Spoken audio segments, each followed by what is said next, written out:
Formula One engineers set out to make their cars nearly unbeatable, producing cornering forces over 5 times the car's weight, slicing through Monza at 350 kilometers per hour and cutting lap times by seconds.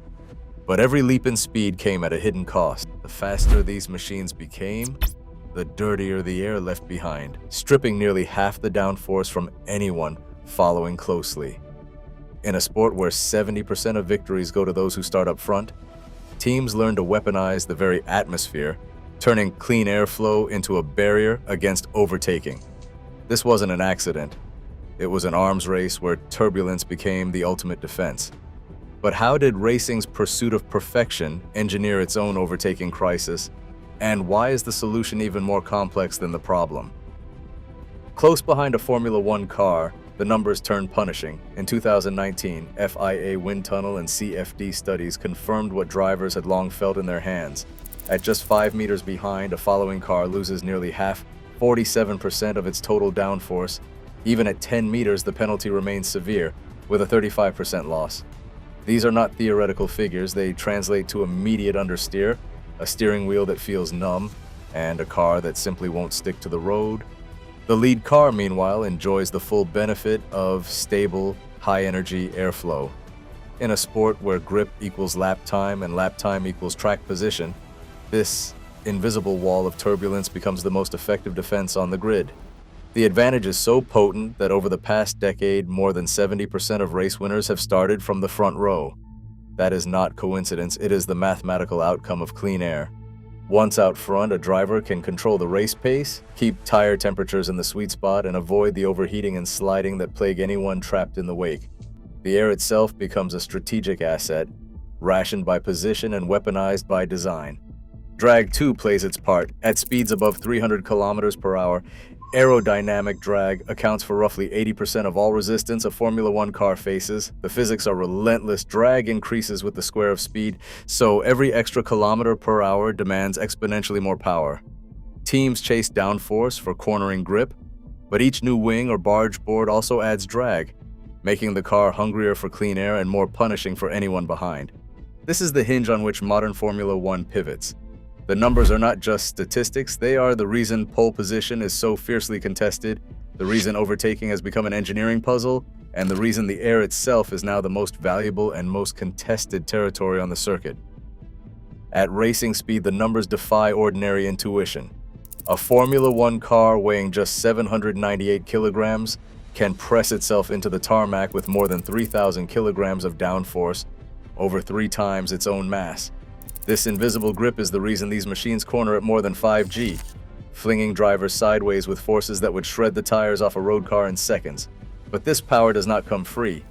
Every kilogram of downforce is purchased at the price of aerodynamic drag, and nowhere is that bill steeper than at the rear wing. The rear wing alone generates more than 1,000 kilograms of downforce at maximum attack, but it also accounts for roughly 30% of the car's total drag. At circuits like Monaco, teams run steep wing angles for grip, sacrificing up to 20 kilometers per hour on the straights. At Monza, the wings flatten, trading grip for top speed, and teams always balance on a knife edge between cornering force and straight line resistance. The rear wing's job is simple, it forces the car into the road. Its side effect is to leave a boiling trail of turbulence, a wake that shreds the air for anyone trying to follow. Every square centimeter of aero surface, wings, barge boards, underfloor, represents a compromise between speed and grip. Engineers chase ever larger wings and ever smarter surfaces because the stopwatch rewards downforce above all.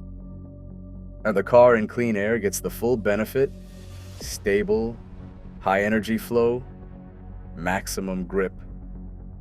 Confidence at the limit, the car behind is left with the aftermath. A swirling, chaotic wake that strips away the very force needed to attack. This relentless pursuit of downforce and the drag that comes with it is the engine of Formula One's aerodynamic arms race. Each new solution promises more grip for the leader, but at the cost of a dirtier, more hostile wake for the pursuer. The result is a battlefield measured not just in seconds, but in the invisible violence of air itself. By the early 2000s, Formula One's aerodynamic ambitions had become an engineering arms race. Teams layered barge boards, flick-ups, and turning vanes onto every spare inch of bodywork, sculpting the air with a precision more akin to aerospace than motorsport. Each new device promised a sliver of extra grip, a hint of drag reduction, or a way to shepherd tire wakes away from sensitive surfaces. The result was a landscape of complexity. Side pods bristling with sculpted veins, floors edged with serrated fences, wings splitting airflow into a dozen swirling streams. On the stopwatch, the gains were real. Between 2000 and 2008, lap times fell by as much as 2 to 3 seconds purely through aerodynamic refinement. Regulators tried to intervene. In 2009, the FIA slashed the size of wings, banned many appendages, and demanded simpler shapes. But the relief was temporary. By mid-season, loopholes had been found. Teams like Braun GP exploited the double diffuser, while others quietly rebuilt complexity under the skin. The surface looked cleaner, but the air underneath was more chaotic than ever. With each workaround, the wake behind every car grew more unpredictable, more hostile to anyone who dared to follow closely. Then came 2017, a year that redefined the boundaries of speed, and with it, the scale of the dirty air problem.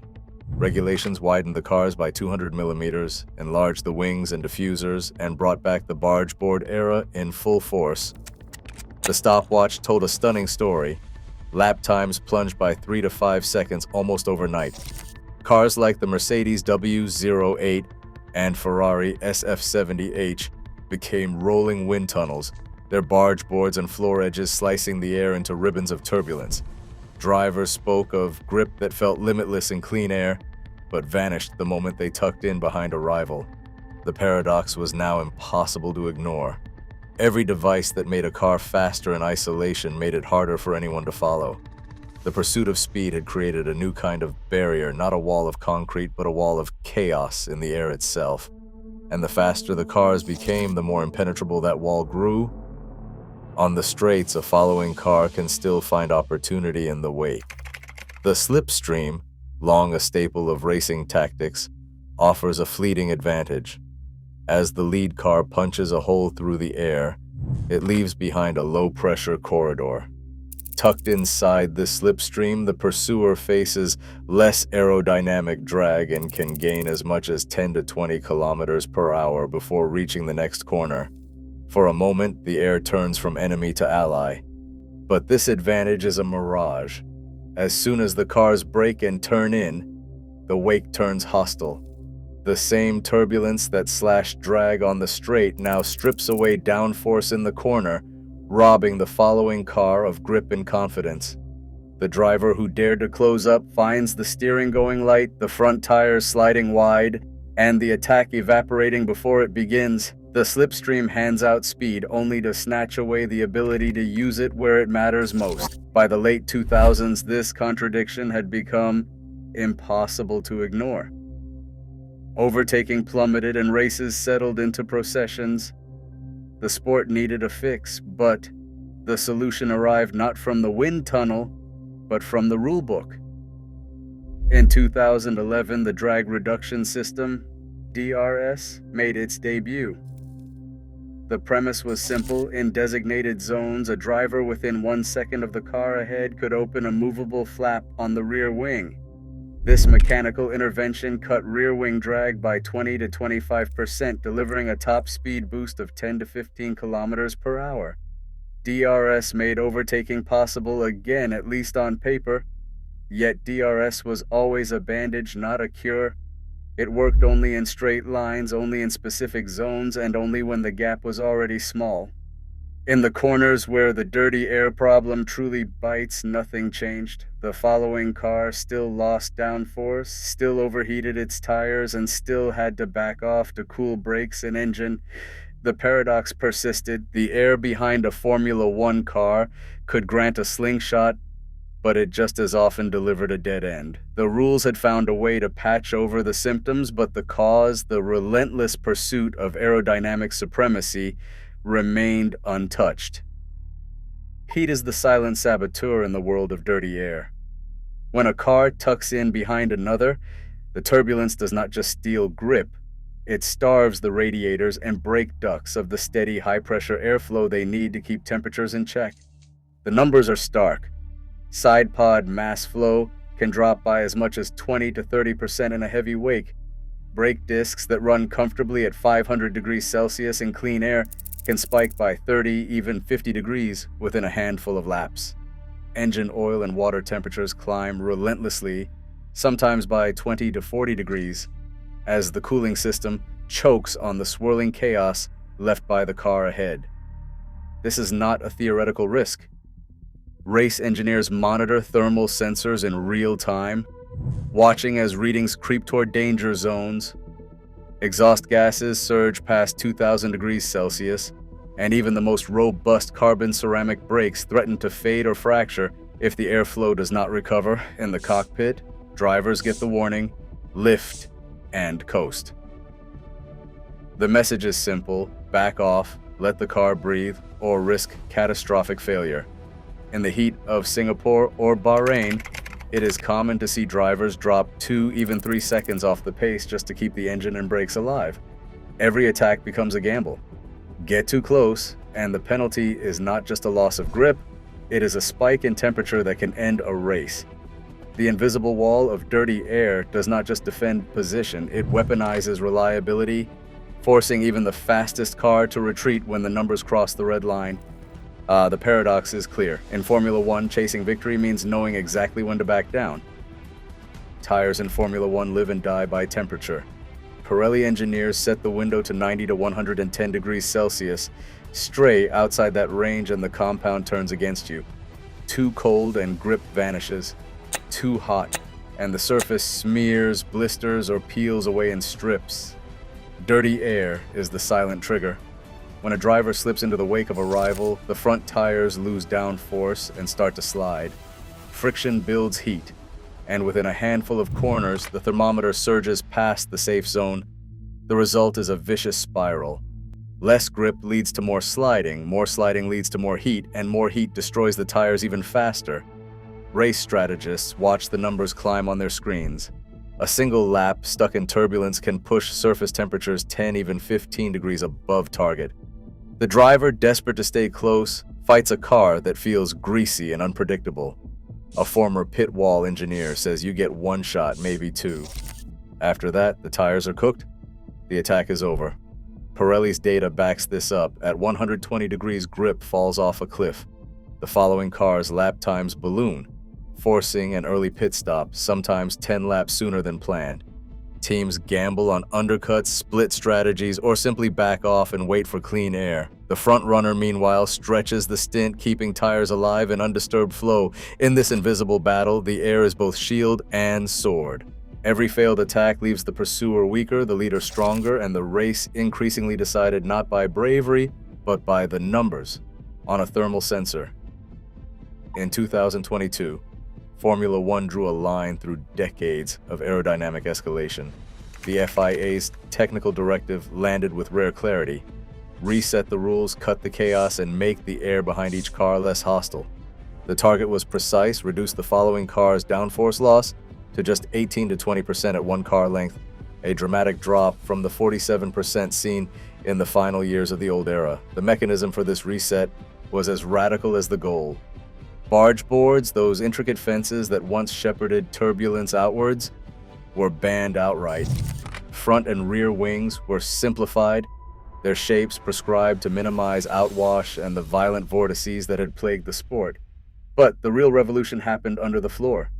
For the first time since the early 1980s, Venturi tunnels returned as the centerpiece of Formula One aerodynamics. These sculpted underfloors, channeling air through narrow throats and expanding diffusers, generated up to 70% of the car's total downforce, more than double the share of previous designs. The effect was to pull the car into the road using low-pressure suction, rather than brute force from wings. Crucially, this downforce came with a wake that was narrower and directed upward, rather than boiling out sideways and behind. Wheel covers reappeared, smoothing the airflow around the tires and further suppressing the tire squirt that once fed turbulence into the path of a pursuer. The numbers at first were promising. FIA computational fluid dynamics studies and wind tunnel tests confirmed that a following car now retained far more grip in the wake, enough to attack through corners that had once been dead zones. For a moment, the air seemed cleaner, the racing closer, and the promise of wheel-to-wheel battles within reach. Yet, even as the optimism spread, engineers began probing the new boundaries, searching for fresh loopholes, and the cycle of innovation turned once more. The moment the 2022 ground effect cars hit the track, engineers began searching for new margins. The rules had stripped away the barge boards and complex wings, but the incentive remained: any advantage in clean air would be decisive. Soon, the underfloor became the main arena for innovation.